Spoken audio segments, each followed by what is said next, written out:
I've made it clear that I will never hesitate to use our military swiftly, decisively, and unilaterally when necessary to defend our people, our homeland, our allies, and our core interests. President Obama took to the airwaves last night in an address to America regarding the U.S. military intervention in Libya. Did he make his case to Americans? KTRH talk show host Michael Berry is joining us live to talk more about this. Michael, did he say anything to ease any concerns you may have about our role in Libya? Well, it's not my concerns over our role in Libya that he needs to worry about.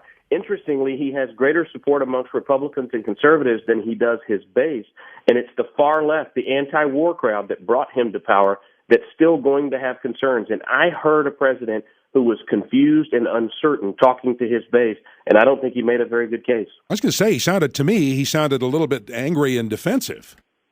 He's very defensive because I don't think he knows why we're there. I think he was dragged into this because England or Great Britain and France were going. He doesn't believe in his heart we need to be there, so he's having trouble justifying it. They've pushed him out on a ledge, and he's not comfortable there. What sort of precedent does this set for future issues like this?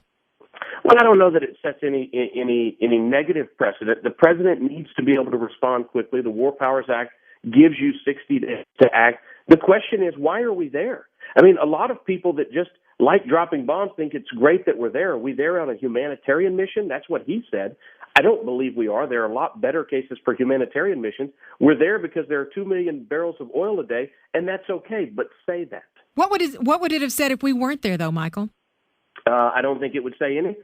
Because it doesn't say that we're not in Iran, and we weren't in Rwanda, we weren't in southern Sudan, we weren't in a lot of places. Why are we not toppling Castro and Chavez? The question is, who's leading these rebels? Are they al-Qaeda? Most people believe they are. And why are we assisting the very guys that we fought against in Afghanistan? And what does Libya look like post-Gaddafi? And it's not stable, and it's not good for us. A lot of questions being raised about the way he went to this action without going to Congress in advance, without getting advice consent. Any concerns about that yourself? No concerns from me, but, JP, isn't it fascinating that Obama, the senator, not only would have opposed this war, but is on record saying things that he would have called for the president's impeachment. You got to give Dennis Kucinich, that left-wing nut, credit. At least he's consistent calling for Obama's impeachment.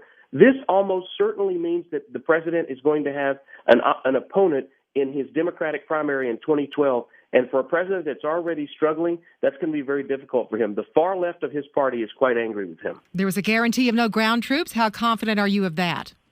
Soft power never works. We've seen that over and over and over again. We can no longer just drop bombs and bring about internal change. Now, Lana, you have to remember, I don't believe we should be there. I think that Gaddafi, while he wasn't a nice guy and he wasn't our friend, was far more stable for the region. I think Mubarak should still be in power in Egypt and Gaddafi should still be in power in Libya, and we have no business being there. But if you're going to be there, go there and execute a mission so that you win.